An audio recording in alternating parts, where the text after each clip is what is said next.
हस्तिनापुर में पापाचरण बढ़ रहा है, उसी में भीष्म, विदुर, द्रोण, कृपाचार्य ये सब हैं, पर कोई उस पापाचरण को रोक नहीं पाया। हमारा समस्त कुल, हमारा धर्म अब सुरक्षित नहीं है। जहां ऐसे धर्मात्मा धर्मराज को वनवास दिया जा रहा है वहां हम नहीं रह सकते। जहां पापात्मा दुर्योधन, निर्लज्ज दुशासन, कपटी शकुनी ऐसे की सम्मति से राज्य शासन हो रहा है, वहां हमारी प्रजा कैसे सुरक्षित रह सकती है? पापियों के साथ रहने से पापियों की ही गति प्राप्त होती है। पापाचारियों का मित्र भाव स्वीकार करना जीवन को नरक में पहुंचाना है। हर चरित्र में शिक्षा है। महाराज युधिष्ठिर से हस्तिनापुर के इंद्रप्रस्थ नगर के सब प्रजाजन कह रहे हैं, पापाचारियों का संग पापाचारियों की गति को ही प्राप्त कराता है। हम लोग आपकी आज्ञा से अपने धर्म और आचार का पालन कर रहे थे, अब जब आप जा रहे हैं तो ऐसे पापियों के शासन में हम नहीं जीना चाहते। जहां का राजा धृतराष्ट्र है जो अपने पुत्र मोह से ग्रसित है, जहां का कार्यभार दुर्योधन संभाल रहा है, वो नहीं के बराबर है, अर्थात सर्वनाश निश्चित है। हम सब वहीं चलेंगे जहां हमारे पांडव महाराज युधिष्ठिर रहेंगे। जितेंद्री, शत्रुविजयी, दयालु, धर्मात्मा, लज्जाशील, यशस्वी, सदाचारण परायण ऐसे को छोड़कर मैं इस हस्तिनापुर में नहीं रहना चाहता। सब पूर्ववासी पांडवों को घेर लिया और हाथ जोड़ करके बोले, आप लोगों का परम कल्याण हो। आप जैसी परिस्थिति में रहेंगे वैसे हम भी रहेंगे, हम आपको नहीं छोड़ सकते। पुण्यात्मा साधु पुरुषों का यदि संग किया जाए तो बिना साधना के ही परम पद की प्राप्ति हो जाती है। पापाचारियों का संग निश्चित दुर्गति, और यदि पुण्यात्मा साधु पुरुषों का संग किया जाए तो निश्चित परम कल्याण, परम पद की प्राप्ति हो जाती है। हमें बचा लो पापी जनों के संग से महाराज युधिष्ठिर, हम हस्तिनापुर में नहीं रहना चाहते। यदि पापाचारियों का दर्शन हो और उनका संभाषण हो और कहीं उनका स्पर्श प्राप्त हो जाए तो समस्त पुण्यों का नाश हो जाता है और बुद्धि भ्रष्ट हो जाती है। वो कैसे सुखी रह सकता है? नीच पुरुषों का संग करने से बुद्धि जैसी नष्ट होती है वैसी और किसी में नहीं। यदि मध्यम पुरुषों का संग किया जाए तो बुद्धि उन्नतिशील नहीं होती, पर अगर श्रेष्ठ पुरुषों का संग किया जाए तो उत्तरोत्तर बुद्धि बढ़ती हुई भगवान में स्थित हो जाती है। इसलिए हम आपसे प्रार्थना करते हैं कि आप जहां वनवास में रहेंगे वही हम रहेंगे। युधिष्ठिर जी ने हाथ जोड़ा और कहा, आपके विचार धर्म युक्त हैं, हम धन्य हैं कि हमारी ऐसी प्रजा है। आप प्रजावर्ग हमें इतना प्रेम करते हैं और इतना धर्म से प्रेम करते हैं, हमें बहुत सुख हुआ आपकी वाणी सुनकर। पर हम आपसे हाथ जोड़कर निवेदन करते हैं कि इस समय हम आपकी सेवा करने में असमर्थ हैं। हमारे ही खाने का ठिकाना नहीं, फिर हम आपको भोजन कहां से पवा पाएंगे? आप लौट जाइए। आप लोग बहुत दूर आ गए हैं। अगर आप मुझे अपना मानते हैं तो मैं अपनी शपथ दिला के कहता हूं कि आप वापस चले जाइए और इंतजार कीजिए। 13 वर्ष पूर्ण होने के बाद हम आपके दर्शन करेंगे और आपकी सेवा करेंगे। धर्मराज के द्वारा इस प्रकार शपथ पूर्वक अनुरोध किए जाने पर सब प्रजाजन हाहाकार करने लगे, हा महाराज, हम आपके बिना कैसे जीवित रहेंगे? किंतु महाराज युधिष्ठिर की आज्ञा टालने में कोई समर्थ नहीं था। सबने शिरोधार्य किया और पांडवों को दाहिने करते हुए नगर को वापस आ गए। पूर्ववासियों के लौट जाने पर पांडवगण गंगा जी का किनारा पकड़ा और फिर प्रमाण कोटि नामक महान वट के समीप गए। संध्या होते होते उस विशाल वन में वट वृक्ष के नीचे पहुंचकर पांडवों ने वहां सरोवर में आचमन आदि किया, जल पिया और फिर वहां रात व्यतीत की। दुख से पीड़ित हुए पांचों पांडव रात में केवल जल पीकर ही रहे। सहस्त्रों ब्रह्म ऋषि उनके साथ थे, जो पांडवों के प्रेम के कारण जब ये सुना कि पांडवों को वनवास हुआ है तो दूर दूर से हजारों ब्रह्म ऋषि पधारे। ये खास बात है। सुत दारा धन लक्ष्मी तो पापी के घर होए। ये जो ऋषि जन आए ना, ये सबसे बड़ी बात है। साधु समागम, हरि कथा, तुलसी दुर्लभ। महाराज युधिष्ठिर को क्या मिल रहा है? अलग अलग गुफाओं में, पहाड़ों में, वनों में जो तपस्या करने वाले ब्रह्म ऋषि जब सुना कि धर्मराज युधिष्ठिर को छल से जुए में हरा दिया गया और 12 वर्ष का वनवास, 1 वर्ष का अज्ञातवास। तो शास्त्रों जगह से ऋषि मुनि एकत्रित होकर महाराज युधिष्ठिर के संग चल दिए। कोई अग्निहोत्री ऋषि है, कोई निरग्नि है, वेदों का स्वाध्याय करने वाले दिव्य ऋषियों से घिरे हुए महाराज युधिष्ठिर की बड़ी शोभा हो रही, जैसे वेदों से घिरे हुए साक्षात ब्रह्मा जी। अब संध्याकालीन नैसर्गिक शोभा से रमणीय वन, पर वो बड़ा भयावना था। सब ऋषिजनों ने मंत्रानुष्ठान कर रहे, मध्य में पांडव विराजमान हैं। जब रात बीती, प्रातः काल भगवान सूर्य प्रकट हुए, सबने संध्या वंदन आदि किया। आगे पांडव बढ़ना चाहते थे, सब ऋषि साथ हो गए। महाराज युधिष्ठिर ने कहा, आप सबसे प्रार्थना है, आप सब जानते हैं हमारा राज्य, हमारी लक्ष्मी, सर्वस्व अपहरण कर लिया गया है। हम आप सबके लिए फल मूल का भी आहार नहीं संग्रह कर पाएंगे शास्त्रों की संख्या में। बस आप लोगों को दुखी या कष्ट युक्त देख करके हम और कष्ट पाएंगे, इसलिए हमें आप कृपा करके छोड़ दीजिए और आप सब अपने अपने आश्रमों में जाकर सुखपूर्वक रहिए। ऋषियों ने कहा, आपकी जो गति होगी वो गति हम भी प्राप्त करेंगे। हम वनवासी हैं, कोई महलों में नहीं रहे कि हमें कष्ट होगा, और हम धर्म पर दृष्टि रखने वाले हैं और तुम धर्मात्मा हो, इसलिए तुम ये कभी मत कहो कि हमसे दूर चले जाओ। युधिष्ठिर जी हाथ जोड़कर प्रणाम करते हुए कहा कि मेरे अहोभाग्य हैं कि आप सब ऋषिजन इतना प्रेम करते हैं, पर आपका यहां रहना मुझे बहुत दुख दे रहा है, क्योंकि फल मूल जो आपकी सेवा के लिए चाहिए इस वन में पर्याप्त है नहीं। इतनी संख्या में आप हैं कि हम लोग व्यवस्था नहीं कर सकते, आपको भूखा नहीं देख सकते। अगर हम व्यवस्था करने के लिए आदेश करें तो मेरे भाई निरुत्साहित हैं, क्योंकि बहुत दुख पा चुके हैं। द्रौपदी भी बहुत खिन्न है, क्योंकि भारी अपमान प्राप्त हुआ है। ब्रह्म ऋषियों ने कहा, आपके हृदय में जो पालन पोषण की चिंता है ना, इसी से हम सुखी हैं। हम कितने ऐसे हैं कि वायु पीकर ही केवल रह लेंगे, आप हमारी व्यवस्था की चिंता मत करो।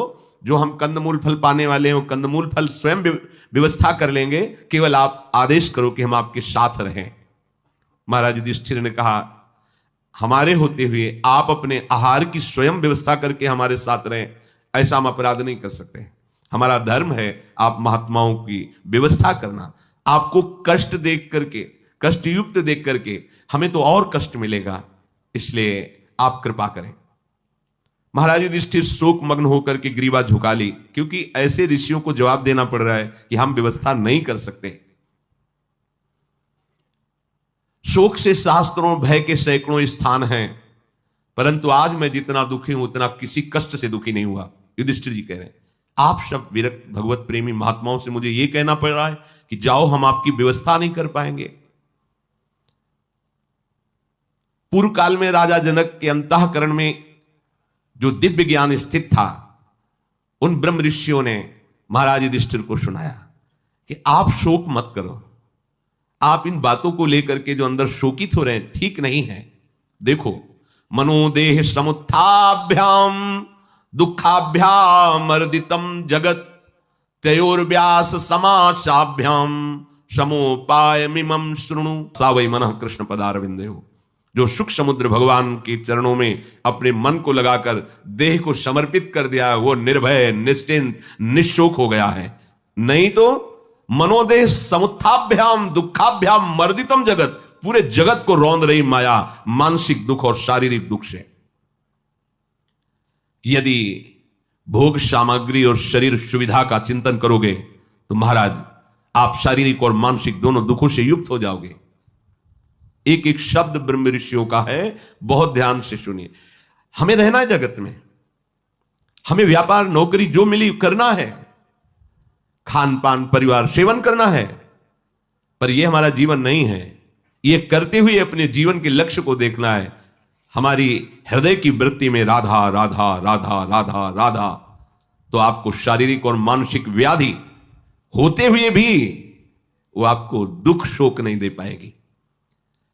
ये रोग, ये अपनी घटना, बहुत परिश्रम करके थकित हो जाना, वस्तुओं का, व्यक्तियों का वियोग होना, ये 4 घटनाएं किसी को नहीं बख्शती हैं। व्याधे रनिष्ठ संस्पर्शात श्रमादिष्टो विवर्जनात् दुखम चतुर्भी शारीरम कारणै संप्रवर्तते। ये चार बातें किसी को नहीं बख्शती हैं। रोग बड़े बड़े महापुरुषों को भी हुआ है। भाई जी के महाराज के उदर में कैंसर था, भयंकर पीड़ा। रामकृष्ण परमहंस जी के गले में कैंसर था, भयंकर पीड़ा। बड़े बड़े महापुरुषों के जीवन में देखा गया बड़ी बड़ी व्याधियां। अप्रिय घटना, पहला है रोग, दूसरा अप्रिय घटना की प्राप्ति, और तीसरा परिश्रम से थकित होकर होना, और चौथा है प्रिय वस्तु और व्यक्ति का वियोग होना। ये चारों बातें सबको प्राप्त होती हैं। अगर इन चारों का प्रतिकार करना कोई चाहता है, बहुत ध्यान से सुनना, तदा तत्प्रतिकाराच सततम चाविन चिंतनात् आधि व्याधि प्रशमनम क्रियायोग द्वयेन तु। यदि इन चारों के आगमन सबके ऊपर होगा इनका, लेकिन यदि बचना चाहते हो तो इनका चिंतन ना होने पावे, यह खास बात है। व्याधि अर्थात रोग भी होगा और अप्रिय घटनाएं भी जीवन में आएंगी, विपत्ति, संकट, अपमान, प्रतिकूलता, हार, परास्त होना, यह भी आएगा। बहुत कभी कभी श्रम से थकित हो जाना पड़ेगा, और प्रिय वस्तु और व्यक्तियों का वियोग होगा सबके होता है। देखो कहां करुणा में भगवान और कहां बिना पादुका के वनवास, थकित श्रमित हो जाते हैं प्रभु चलते चलते। कहां सुकोमल जानकी जी जो महलों में जहां सुंदर कोमल कोमल गद्दे बिछे हुए हैं, उसके ऊपर पुष्पों के पावड़े पड़े हैं। जनक नंदिनी चक्रवर्ती सम्राट महाराज दशरथ जी की बहू हैं, भगवान की प्रिया हैं, नंगे पैर दंडकारण्य आदि वनों में विहरण करना।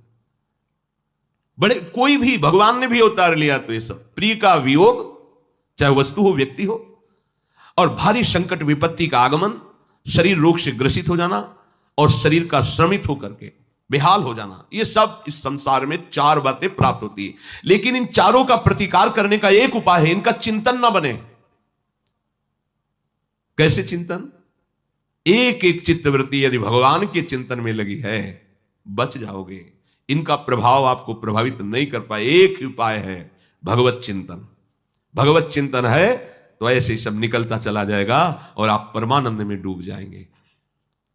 यही बलराम ब्रजवासी ने एक बार बताया था कि उनके परिचय के पड़ोस में रहते, पर उनके गुरुजी ने उनको नियम दिया था भजन का, इतना भजन करना ही है। बड़े भाग्यशाली होते हैं जो गुरु प्रदत्त नियम पर दृढ़ रहते। नहीं 2-4 दिन माला घुमाई फिर मनमानी शुरू हो जाता है। गुरु प्रदत्त नियम आजीवन प्राणपन से निर्वाह करना चाहिए।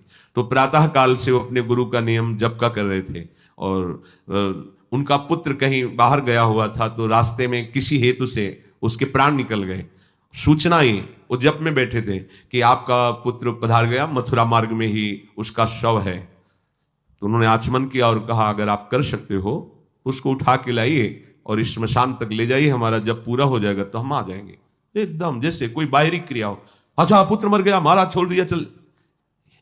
चिंतन जो होना था, जितने समय के लिए आया होता है। अब वो अपनी नियम निष्ठा पर, जिस श्रीवास के घर में कीर्तन हो रहा है, चुप, दोबारा आवाज नहीं, महाप्रभु कीर्तन कर रहे हैं, करने दो। जैसे नरसिंह मेहता का पुत्र, वो बोले बड़ी कृपा की गोविंद ने, अपनी वस्तु स्वीकार कर ली, अब और निर्विघ्न भजन होगा। कोई भी आधि व्याधि विपत्ति ये तभी प्रभाव करती जब हम उधर चिंतन करते हैं। इसलिए भगवान आदेश करते हैं अनन्यस चिंतयन्तो माम, मेरा केवल चिंतन करो। ये बड़ी खास बात है। मतिमंतो हृतो वैद्याः शमं प्रागेव कुर्वते मानसस्य प्रियाख्यानै संभोगोपनयैर्नृणाम्। बुद्धिमान पुरुष को चाहिए कि बोलते हुए, हितकर क्रियाएं करते हुए, पर मन को प्रभु में लगा दे तो वो समस्त दुखों से बच जाएगा। बहुत बढ़िया बात है। भारी से भारी विपत्ति, संकट, दुख ये आपको तभी व्यापते हैं जब आपका मन उसमें आसक्त होता है। देखो, शरीर के किसी भी अंग में ऑपरेशन होता है और मन को बेहोश कर दिया जाए, या त्वगेंद्री को उस जगह शून्य कर दिया जाए, त्वगेंद्री अपना काम ना कर पावे, तो आपको जागते हुए भी वहां चीरा लगेगा तो आपको पता नहीं चलेगा क्या हुआ। उतनी जगह को स्पर्श करने वाली त्वगेंद्री को शून्य कर दिया गया, अब वहां चेतना रहित कर दिया गया, अब ऑपरेशन हो रहा। या मन को बेहोश कर दिया गया, खूब ऑपरेशन करो, सारा दुख मन का। ऐसे आंख स्विच हो तो देखो कितना कष्ट होता है, लेकिन बड़े बड़े ऑपरेशन हो जाते हैं, मन बेहोश हो गया, अर्थात मन इस समय चेतना में युक्त नहीं है। अगर वही मन प्रभु के चरणारविंद में लगा हुआ है तो कोई भी भयानक से भयानक विपत्ति, दुख, रोग या प्रिय वस्तु का दूर होना, प्रिय व्यक्ति का दूर होना, वो कष्ट नहीं देगा। समस्त दुखों के छूटने का एकमात्र उपाय है निरंतर भगवत चिंतन। भगवत चिंतन, देखो महाराज युधिष्ठिर को ब्रह्म ऋषि जन उपदेश कर रहे हैं, क्योंकि कोई भी दुख जो शरीर में होता है वो मन के कारण लगता है। अभी जैसे बताया, यदि मन प्रभु में लगा हो तो उसे कष्ट का अनुभव नहीं होगा। जैसे लोहे को आग में डाल दिया जाए तो पूरा लोहा आग में हो जाता है, ऐसे ही मन को प्रभु में डाल दिया जाए, प्रभु के चिंतन में, तो पूरा मन भगवत स्वरूप हो जाता है। और अगर विषय में डाल दिया जाए संसार, तो पूरा मन संसारी हो जाता है, जलता रहता है। एक दिन एकांतिक में एक आदमी खड़ा होकर कह रहा था कि बस मैंने तो मरने को ठान लिया था, पर आपके वचन सुन करके मुझे बचा लीजिए। मेरा मन रोज प्रेरणा करता है आत्महत्या कर लूं, मैं उत्साहित भी हूं, पर आपका सत्संग सुना तो ऐसा लगा कि नहीं नहीं, ये ठीक नहीं है। जब सुना तो ऐसा लगा, और अगर मन लगा दोगे तो कैसा होगा? जिसकी बात सुनी तब ऐसा लगा, और जिनकी हम बात कह रहे हैं अगर वहां तुम मन लगा दोगे तो जानते हो अमर हो जाओगे, अविनाशी हो जाओगे, और दूसरों के दुख हरण करने वाले बन जाओगे। इसलिए जैसे प्रज्वलित अग्नि को शांत करने के लिए जल अधिक मात्रा में डाल दो, शांत हो जाएगी, ऐसे ही अधिक मात्रा में भजन करो। भजन जितना भजन करोगे उतना ही तुम्हारा हृदय शांत होता जाएगा। काम पावक को पानी, कामना रूपी अग्नि को शांत करने के लिए जल का काम करता है। प्रभु का लीला गुणगान, प्रभु का नाम जप, प्रभु का नाम कीर्तन। मन दुख चिंतन करता है तब शरीर का दुख हावी हो जाता है। इसलिए मन के दुख का मूल कारण है चिंतन। संसार की आसक्ति है चिंतन का कारण। शरीर दुख का मूल कारण मन, मन के दुख का मूल कारण उसका चिंतन, चिंतन के मूल कारण आसक्ति, स्नेह, संबंध। अभी कोई सूचना दे कि 10 लोग वहां अमुक देश में मारे गए, अब क्या मतलब, काहे को बातें, सत्संग चल रहा है ऐसी बात करते हो, लेकिन बता दे उसमें तुम्हारा अमुक रिश्तेदार था, अमुक पुत्र।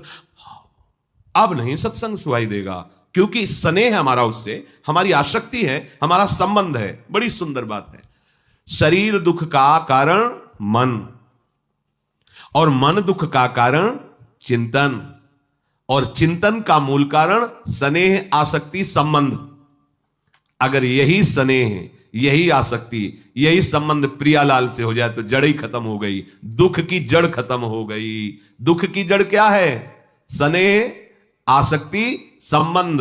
और सुख की जड़ क्या है? स्नेह, संबंध, आसक्ति। यही जब संसार की तरफ लगी तो दुख का मूल हो गया, और यही जब प्रभु की तरफ लगी तो सुख का मूल हो गया। दुख का मूल कारण आसक्ति। इसी से हर्ष होता है। हमारे लड़के का ब्याह हो रहा है, हमको इतने रुपए मिल गए हैं, हमें अमुक पद मिल गया, हर्ष होता है। और हर्ष का प्रत्येक परिणाम, प्रत्येक हर्ष का परिणाम शोक, क्योंकि ये द्वंद्व है। जैसे रात और दिन, तो प्रत्येक रात्रि का परिणाम दिन है, प्रत्येक दिन का परिणाम रात्रि है, आएगी आएगी। ऐसे ही हर्षित मत हो। पद में, प्रतिष्ठा में, संपत्ति में, व्यक्ति में जो आपको प्राप्ति पर हर्ष होता है तो शोक भोगना पड़ेगा। इन सब की प्राप्ति आसक्ति के कारण होती है। आसक्ति में विषयों के प्रति इतनी प्रियता हो जाती है, व्यक्तियों के प्रति इतनी प्रियता हो जाती है कि ऐसा लगता है मैं इनके बिना जी नहीं सकता। यही सबसे बड़ी माया का बंधन है। बहुत सुंदर बात है। हमें किसी ने बांधा नहीं, हमने अपने आप को बंधा है। हम आपके बिना जी नहीं सकते, हम इस वस्तु के बिना नहीं जी सकते, आदि आदि। अरे अहो भाग्य है जब आप बोलो हम प्रियालाल के भजन के बिना नहीं जी सकते। ये कहां बोला जाता है? अब हम जी नहीं सकते प्रियाजू के बिना, अब हम वृंदावन के बिना जी नहीं सकते। खंड खंड हो जाए तन, अंग अंग सत टूक, वृंदावन ने छाड़ियो छाड़ियो है बड़ी चूक। ये आसक्ति। अब कुछ भी हो जाए प्रियालाल का विस्मरण नहीं होने देंगे। जैसे खोखले में लगी हुई आग संपूर्ण वृक्ष को जलाकर भस्म कर देती है, इसी प्रकार हृदय में विषयों का चिंतन संपूर्ण जीवन को नष्ट कर देता है। बड़ी अमृतमयी बात। जैसे वृक्ष के खोखले में आग लग गई तो पूरा वृक्ष भस्म हो जाता है, ऐसे हृदय में, खोखला शब्द इसलिए कहा गया कि वो बीच में होता है, ऐसे ही हृदय में जब तुम विषय चिंतन करते हो, भगवत चिंतन बिल्कुल नहीं करते, तो सर्वनाश हो जाता है। वो जलाकर राख कर देता है तुम्हारे सुकृतों के, तुम्हारे सुख को, शांति को, और सब इसी में लगे हैं। चाहते हैं सुख, शांति, आनंद, पर करते वही है जिससे आनंद नष्ट हो जाए, सुख नष्ट हो जाए, शांति नष्ट हो जाए। कैसी मूढ़ता छा गई है। विषयों के प्राप्त ना होने पर अपने को त्यागी कहना त्याग नहीं कहलाता। ब्रह्म ऋषि जन उपदेश कर रहे हैं युधिष्ठिर को। अब आपके पास वो विषय है ही नहीं और आप अपने को त्यागी कहते हैं, तो त्याग नहीं है। जब विषयों की बाहुल्यता हो और उसके भोगने की इच्छा ना हो, तो उसे त्याग कहते हैं, उसी को वैराग्य कहते हैं। किसी के प्रति, चाहे वो वस्तु हो, व्यक्ति हो, स्थान हो, तनिक भी राग न रह जाना, ये बंधन मुक्त पुरुष का लक्षण है। किसी भी विषय में प्रीता नहीं, किसी भी व्यक्ति में प्रीता नहीं, किसी में पद में, प्रतिष्ठा आदि में प्रियता नहीं, तो वो जीवन मुक्त है, जीते हुए जीवन मुक्त हो चुका है। इसलिए धन को, व्यवस्था को, मित्रों के स्नेह को आप सुख मत समझिए महाराज। अपने शरीर में आसक्ति या दूसरे शरीर में आसक्ति, इस आसक्ति का ही नाश करना मनुष्य जीवन का परम कर्तव्य है। हम लोगों ने क्या पाल रखा है, जितनी आसक्ति बढ़ा लो उतने सुखी हो जाओगे। महापुरुष जन ने क्या अनुभव किया, इस शरीर की आसक्ति को और इस शरीर संबंधियों की आसक्ति को मिटाना इस मनुष्य जन्म का परम कर्तव्य है। आसक्ति मिट गई, मुरारी पादार्पित चित्तवृत्ति, परमानंद में निमग्न हो जाओगे। इस आसक्ति को मिटाने के लिए ज्ञानी महात्माओं का संग, योग युक्त आचरण, शास्त्र का स्वाध्याय और मन को कभी खाली न रहने देना। खाली रहने दोगे शैतान है, पटक देगा। एक शिष्य ने भूत सिद्ध किया। भूत बड़ा बलशाली हुआ आया, बोला काम बताओ, अमुक काम क्षण में कर देता। उसने कहा काम अगर नहीं बताओगे तो हम तुम्हें उठा पटक देंगे। और वो अपने गुरुजी के पास गए, बोले महाराज हमने भूत सिद्ध किया, और कहता काम बताओ नहीं तो हम तुम्हें मार देंगे, पटक देंगे। और कितना जो काम बताओ क्षण में कराता है, बड़ा बलवान है। हाँ ठीक है, एक डंडा गाड़ो बांस से बल्ली और उससे को चढ़ो उतरो इसी में, जब और कोई काम होगा तो बता देंगे तुम्हारे पास यही काम है। ये मन भूत है और ये काम चाहता है काम, और चाहे जिस काम में लगा तो चटे उससे उब जाता है, दूसरा नया चाहता है, नया भोग चाहता है। नहीं दोगे तो मार देगा तुम्हें, ऐसी व्यथा पैदा कर देगा। अब क्या करें, तो एक उपाय है, मम पद मन ही बांध बर डोरी। वो लंबी जो बल्ली सुदृढ़ है ना, वो भगवान के चरणारविंद, भगवान का नाम है। चढ़ो तो इसमें राधा राधा राधा राधा, जब कोई काम होगा तो बता देंगे, चढ़ो इसमें राधा राधा राधा। ये भूत है, 5 भूतों का सहारा लेकर ये महाभूत जो है ना मन, ये सबकी दुर्गति कर रहा है और आज से कोई जान नहीं रहा है। अरे इसको काम में लगाओ, नहीं मार देगा तुम्हें। खाली मत रखो। कौन सा काम, राधा राधा राधा राधा। शरीर से चेष्टाएं करो और मन से भगवत चिंतन करते रहो। राग के वशीभूत होकर पुरुष जब आकृष्ट होकर काम भोग में उतरता है तो होता उसे महादुख है, पर वो तृष्णा के कारण उसे सुख समझता है, घृणित। धीरे धीरे उसमें सुख ना मिलने के कारण वो नए नए शरीरों की खोज करता है। ब्रह्म ऋषियों के वाक्य हैं, वैसे ही हो रहा है जैसा अनुभव में महापुरुष जन वर्णन करते हैं। अब वो पापिष्ट पद प्राप्त करता है। पापिष्ट, पापी, पवित्र संबंधों को भी दूषित कर देता है। उसके अंदर ये ज्ञान नहीं रह जाता। पशु, जैसे पशु को पता नहीं कि ये मां है कि ये बहन है कि ये क्या है, ऐसे ही पापिष्ट पुरुष की बुद्धि इतनी निकृष्ट होती है कि पवित्र संबंधों को भी वो दूषित कर देता है। उसके द्वारा अब केवल अधर्म ही अधर्म होता है। वो अत्यंत भयंकर पाप बंधन में डालने वाला होता है। किसी ने प्रश्न किया था कि पाप और दुराचार करने वालों को भी पूजा पाठ करते देखा गया है, तो क्या उनको भगवान की प्राप्ति नहीं होगी? तो आप बिल्कुल ऐसा समझो, नौटंकी नाटक फिल्म में भी साधु का रोल करते देखा गया है, तो क्या वो जीवन मुक्त परमहंस हो जाएंगे? क्या नहीं देखा? बैठे वो पूरा स्वांग वही कर रहे साधु का। क्या उनको अध्यात्म की ऊंचाई पे चढ़ना होगा? क्या उनकी भूमिकाएं बदलेंगी? क्या वो निष्पाप होकर परब्रह्म को प्राप्त हो जाएंगे? क्या नहीं। क्यों? क्योंकि वो नाटक कर रहे हैं, नाटक। और आप भी नाटक देखने जा रहे हैं। नाटक केवल नाटक, तुम जो कुछ नहीं सार। तो ऐसे ही तुम करो पापाचरण, उसके बाद सजाओ आरती सोने की और चढ़ाओ सोने का छत्र, और इसके बाद बोलो ओम जय जगदीश हरे। तो वो क्या हो रहा है? जैसे एक फिल्म के पर्दे पर नाटक हो रहा है वैसे ही नाटक हो रहा है, उसे उपासना नहीं मानी जाएगी। उपासना उसे कहते हैं जो भगवान की आज्ञा के अनुसार चलता है।